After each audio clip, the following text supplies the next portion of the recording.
Hello, my name is Matthew Mullen. This is my 5 resources. First resource I want to start off with is the McGraw-Hill Active Learn. This is the McGraw-Hill, like the textbooks that you usually see in the classroom or use online for resources. This one, specifically these 5 resources, are for ELA curriculum. I'm a 10th grade English language arts teacher, and these are things that could be used in my subject field. First, um, very easy to use. You go to Active Learn, or your administrator or your teacher. Once you get here and you make an account, you just sign up with your account. First thing is great. They give you 60 days full of a Prime plan, which gives you all the features. After that 60 days, then you go down and back to a free plan. If you want to stay at that Prime, obviously you can pay, charges or whatever, how much it is. I'll have to look into that. But for 60 days, you get that Prime trial. That's good there. Now, first thing, many things that you see on here. Actively Learn, as it says, has built-in tools in need to improve every student's close reading skills. This is a reading comprehension tool. You have curriculum units here from multiple different grades, um, multiple genres. Here you have genres: argumentative, drama, informational. You have subgenres, diverse voices, from different cultural backgrounds, instructional focus, maybe on advanced placement. Specifically, me, I teach English 2 and Advanced English 2. So if I'm looking for a more challenging curriculum for my advanced class, I could use this. Books, you have multiple things like dystopian, humor, science fiction, many of those. Now you also have themes. This is great. These are great tools and things to use for if your students have struggle with finding themes or realizing what themes are in certain books. Great tool is the ebooks. We got ebooks right here. So if you can't find a paper copy, hard copy, any of that in a physical book, you have it right here. Um, says right here we have timely and trending. This is you know, skill practices or readings for maybe, you know, you want to read about zombies. Won't move over at the moment. Civic engagement and digital citizenship. You'll have articles or writings from different backgrounds or different, concepts. Native American Heritage Month. Okay, so we have cultural writings that you can choose from.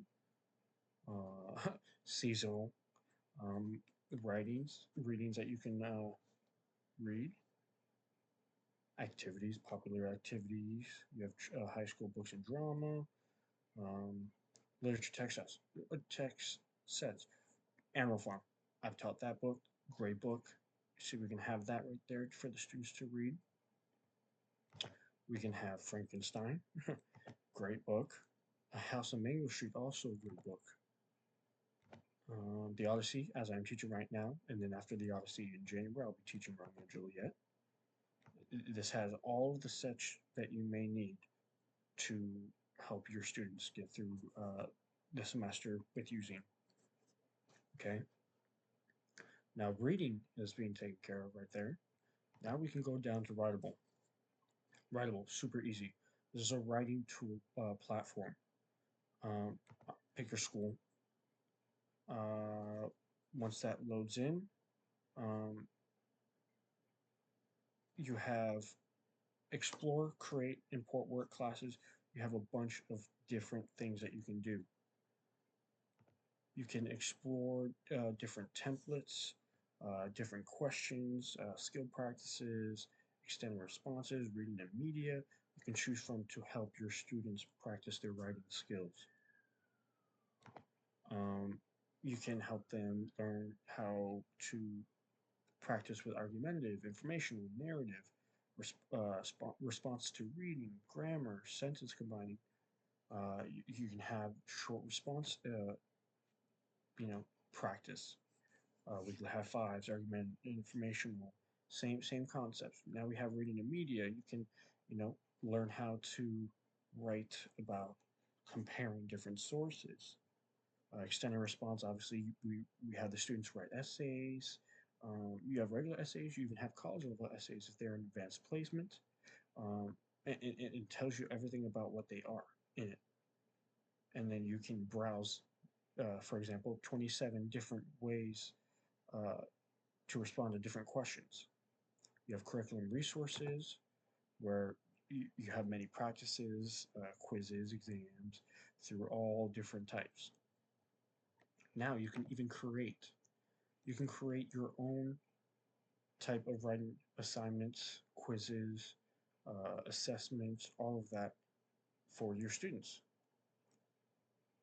You can import work, things that maybe you have created. And a tool that I actually really like is you can import your Google coursework.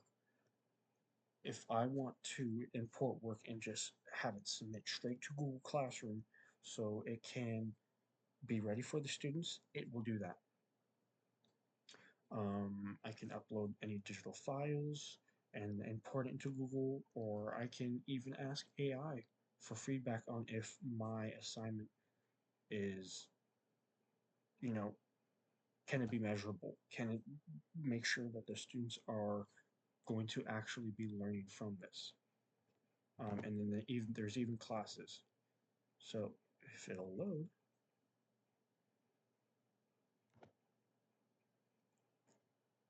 okay, um, right here, create a class. We can have our students set into different categories depending on even learning style. We can import our Google Classroom. With us, we use Canvas. Um, and we can archive and have inactive classes. There's a help center, all this stuff. It's really great. Really great tools to use in the classroom for writing assignments. Okay, now, as we move on, another tool is the Common Lit Library. This is a great tool to help with anything reading, writing, um, just great tools to use in the classroom. And one thing, we can separate grade levels, grade level specific, genres again, fiction, nonfiction, poetry. We can even measure our assignments through specific standards in our states. So obviously when you make an account, it tells you, it asks you what state you're in, where you work, and it'll measure your standards based on where you are. Content, we can do text, target lessons, text sets, book pairings. We can even have things made specifically for Lexile range. This is great for if you are in a lower grade level that specifically revolves around Excel levels. You know, elementary, middle school, it's big on that. In high school, we kind of like wean away from it, yet we still want to make sure that if we have certain students that only read at certain levels, we can have things made specifically to guide them and scaffold them to get better. Literary devices, characterization, figurative language, this is all tools to help them realize these things that they need to know in the ELA classroom. Themes, obviously, again, something that uses multiple themes to help students identify what they are reading about. Now you can browse by text, target lessons, pairings, text sets, uh, and we can even use things such as current events. Another tool that we use, which I'll say after, does the same thing. We can read multiple different types of text, articles, uh, magazines, uh, sometimes college level um, peer reviewed articles. We can have modern day things, election days coming up tomorrow. We can read about the history of book burning, um, which could also revolve around Fahrenheit 451. We can read many things, cultural backgrounds again. Popular text, The Gift of the Magi, Dr. Martin Luther King is great to have on specific days like Martin Luther King Day. A lot of different things. More reading and more ways to help students comprehend what they're learning and have things made based on how they are learning. Now, the next one, this the New York Times Learning Network. This is great for if you evolve your class around uh, learning about current events. Um, you have multiple things in this website. For one, first things first, if you don't know how to use it, how to use this site. It's great. Tells you step by step what to click on, when it was made, what things are in it. We have writing prompts, contests and challenges, quizzes, vocabulary, and obviously pop-ups every once in a while, photos and graphs, videos, lessons, and teaching ideas, accessible activities. It tells you everything about why they made it, how they made it, all the bits and pieces. Now, if we go back, great thing, lesson planning. They can help you with finding new lesson plans or guiding you in the right direction to have, uh, common, everyday things that are happening around us. And if you're doing current event uh, topics, if you have students, find a current topic once a week to write about, to read and write about, and you want to give them a certain lesson to focus on, a certain idea, they have it here. You even have teaching ideas. Uh, you can read articles on how to teach certain concepts in the classroom. Let's go back. We have writing prompts. There's writing questions that you can ask your students on, for example, does everyone have a responsibility to vote? You read that, it'll tell you all about, voting, how it goes, and then you can have students write about it. You have picture prompts for this, student opinion questions, current events conversation, and then we have quizzes and vocabulary. You can quiz students on certain uh, concepts about what you guys are reading and writing about. It is a good way to, uh, know about the certain news. Once we have that current events week by week, you can have them quiz on past things that you guys have talked about. You have a word of the day, you have a vocab quiz, a geography quiz, depending on, even if you aren't in an ALA setting, if you are possibly in a science or history and you want to do current event, this would also work there. We have photos, graphs, and videos, obviously, and the contests that happen. It's all about current things, staying um, well kept up with, what is happening today, what are the, you know, things that are going around the world, things that, interest students. They might be reading about something that they've never heard of. It's a great tool to incorporate in the classroom about, you know, maybe we don't want to maybe want to take a week off of reading about things from the 18 and 1900s and talk about things that are happening now. Okay, last one, Brave New Teaching. This is a podcast site for teachers. So although this might not be directly, helpful for students, it'll be helpful for you to help your students. So this is a podcast where they make podcasts every Thursday. If we go down, they give a little bit about why they're here, why they made this. Every Thursday, we publish a brand new episode of the Brave New Teaching Podcast. Each episode is conversational, practical, designed to provide teachers with a cozy feeling of a personal PLC right inside their headphones. We're with you on your drive, on your run, or during your prep, helping you plan, get inspired, and challenging you to try new things. Obviously, if you learn more, they'll tell you more, but every Thursday they drop a new podcast, and each podcast that they have is and also they save every single one. So if you want to look through, so far they have 230 podcasts to listen to. Yep, 230.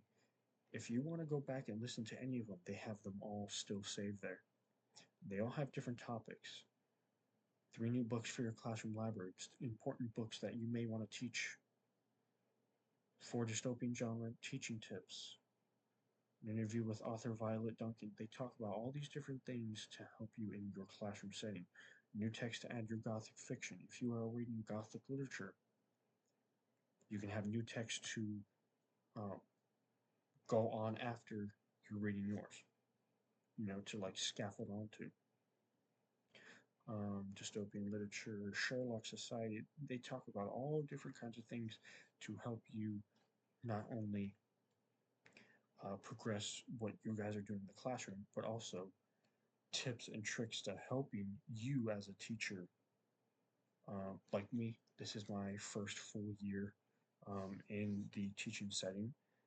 This will be, listening to them will help me become a better teacher, help me learn and grow on my journey of becoming, the best teacher I can be. Um, Obviously, they have multiple different links. You go home, freebies to take from their site that they have. You can become a member of their brand. They have a shop if you're looking to shop at their stuff. I mean, none of this is really important to helping you, but all of these podcasts that you can listen to multiple times if you need to. This is where the meat and the potatoes are. This is where you can get all the information to help you as a teacher. Yep. You can have it at multiple different speeds. You can go back, more info on that topic of the talk about. And if you look, a lot of them aren't relatively long. You may have 25 minutes, 41 minutes, 30 minutes. Sometimes they get up to 52, but usually they're about less than an hour, I would say. A lot of people like podcasts, and this could help them. Other than that, this is my five resources that I feel could be useful in the LA setting. Thank you.